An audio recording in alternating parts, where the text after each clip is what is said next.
Planet of the Fakes. And Pigstar HH News. Judge says convicted killer deserves chance for parole. 50 years is long enough.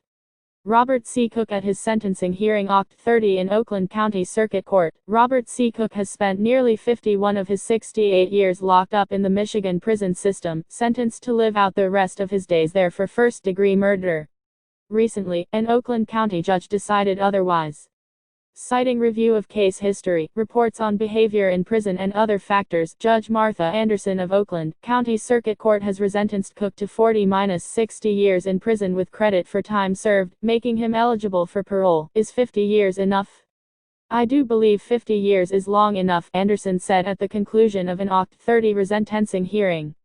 Cook's new sentence resulted from U.S. Supreme Court rulings in 2012 and 2016 that make mandatory life in prison for juveniles unconstitutional and require the cases to again go before a judge who can decide if a lesser penalty is in order. Cook was a couple months shy of his 18th birthday on Deck 29, 1969, when he climbed atop a gas station in Pontiac with a loaded, high-powered rifle and laid in wait for his victim, a man he insists to this day was going to kill him if he didn't act first.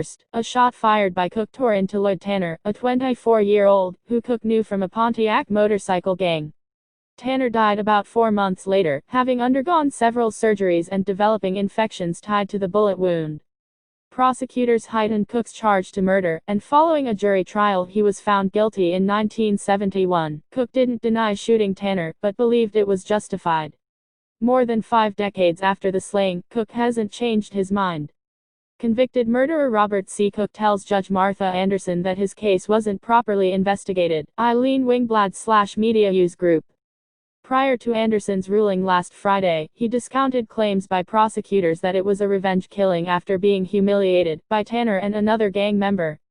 The prosecutor wants you to think that this was a cold-blooded killing. That's not true, Cook said. I punked him out.